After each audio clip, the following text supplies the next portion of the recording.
Max avait décidé de chercher la sorcière pour en savoir plus sur ses pouvoirs. Après avoir parcouru les bois pendant des heures et grâce à ses pouvoirs, il a finalement trouvé sa cachette. La sorcière l'a accueilli chaleureusement et lui a servi une tasse de chocolat chaud. « Je suis heureuse que tu sois venu me voir Max », a dit la sorcière. « Je peux sentir que tu as du potentiel. Mais tu dois être prêt à faire face à de nouveaux défis. » Max acquiesça, prêt à tout pour en apprendre plus sur ses capacités. C'est alors que la sorcière lui expliqua l'origine de ses pouvoirs. Il était le descendant d'une longue lignée de sorciers, qui avaient gardé le secret de la magie pendant des siècles. La sorcière expliqua à Max que ses pouvoirs étaient en réalité le résultat d'une ancienne prophétie. Il y a des siècles de cela, un groupe de puissants sorciers avait prédit l'arrivée d'un être doté d'un grand pouvoir, qui serait capable de vaincre tous les méchants qui menaçaient le monde.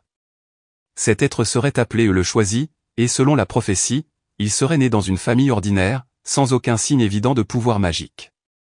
Cependant, le pouvoir serait caché en lui, attendant d'être éveillé.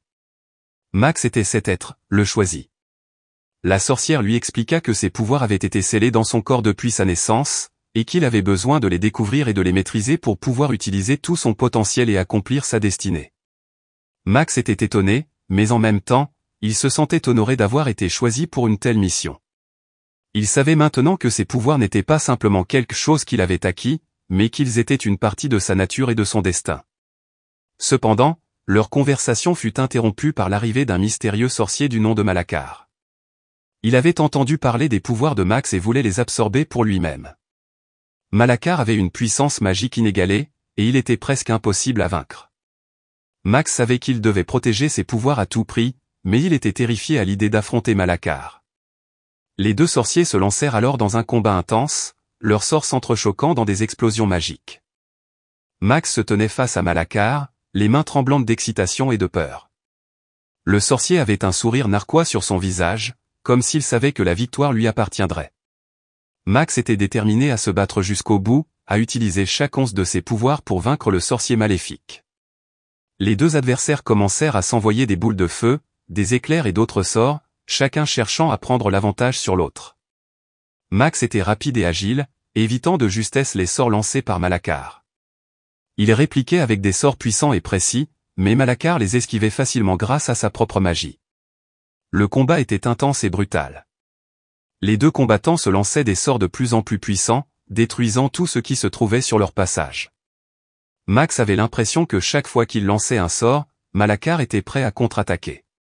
Finalement, Max comprit que pour vaincre Malacar, il devait être plus malin et plus stratégique. Max ne pouvait pas abandonner. Il se souvint de tout ce qu'il avait appris auprès de la sorcière et se concentra sur sa propre force intérieure. Il se concentra et utilisa sa magie pour créer une illusion, faisant croire à Malacar qu'il avait pris l'avantage. Pendant que Malacar était distrait, Max lança son sort le plus puissant, qui frappa le sorcier de plein fouet. Malacar chancela, vacilla un instant, puis disparut instantanément. Max avait réussi. Il avait vaincu le sorcier maléfique qui avait terrorisé le royaume pendant si longtemps. Max savait que la paix ne serait pas facilement gagnée. Malacar pouvait revenir à tout moment. Mais pour l'instant, Max savourait sa victoire. Il avait utilisé ses pouvoirs avec sagesse et avait triomphé du mal. Il avait découvert une nouvelle partie de ses pouvoirs et était maintenant plus fort que jamais. La sorcière lui sourit avec fierté, sachant qu'il avait accompli quelque chose d'incroyable. Max était épuisé mais heureux. Il avait appris beaucoup de choses sur ses pouvoirs et avait réussi à vaincre un sorcier incroyablement puissant.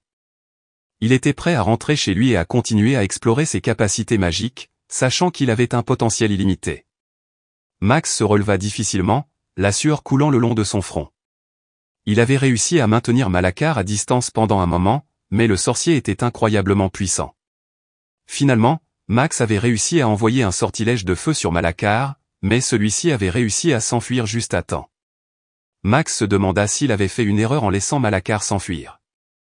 Peut-être aurait-il dû tenter de le capturer ou de le détruire une fois pour toutes. Mais quelque chose lui disait que ce n'était pas si simple. Malacar était trop puissant et avait trop de res. Il décida de retourner voir la sorcière, qui lui avait donné une piste sur l'origine de ses pouvoirs, pour en savoir plus. Peut-être qu'elle avait des informations qui pourraient l'aider à comprendre pourquoi Malacar était si puissant. Arrivé devant la porte de la sorcière, Max prit une grande inspiration et frappa. La porte s'ouvrit sur la vieille femme, qui le regarda avec un sourire mystérieux. « Max, je me doutais que tu reviendrais me voir, dit-elle en l'invitant à entrer. As-tu des nouvelles de Malacar ?» Max lui raconta tout ce qui s'était passé, comment il avait failli vaincre le sorcier mais comment celui-ci s'était finalement enfui. La sorcière écouta attentivement, puis réfléchit un instant avant de prendre la parole. « Malacar est en effet très puissant, mais il a un point faible, dit-elle. Tu dois découvrir lequel. » Max réfléchit à cette information. Comment pourrait-il vaincre Malacar? Il doit bien dormir quelque part, non, demanda Max. Oui, il a une cachette secrète dans la forêt. Mais elle est très bien protégée, répondit la sorcière. Max réfléchit encore un instant, puis prit une décision. Il allait tenter sa chance. Le lendemain, il se dirigea vers la forêt, armé de son courage et de sa détermination. Il savait que c'était dangereux, mais il n'avait pas le choix. Il devait vaincre Malacar une bonne fois pour toutes. Après avoir marché pendant plusieurs heures, il arriva enfin devant la cachette de Malacar. Elle était en effet très bien protégée, avec des sortilèges de défense puissants. Mais Max avait appris à maîtriser ses propres pouvoirs et il était prêt à tout pour réussir. Si vous avez aimé cette histoire, n'hésitez pas à cliquer sur j'aime et à vous abonner à la chaîne. Merci et à bientôt pour de nouvelles aventures de Green Eyes.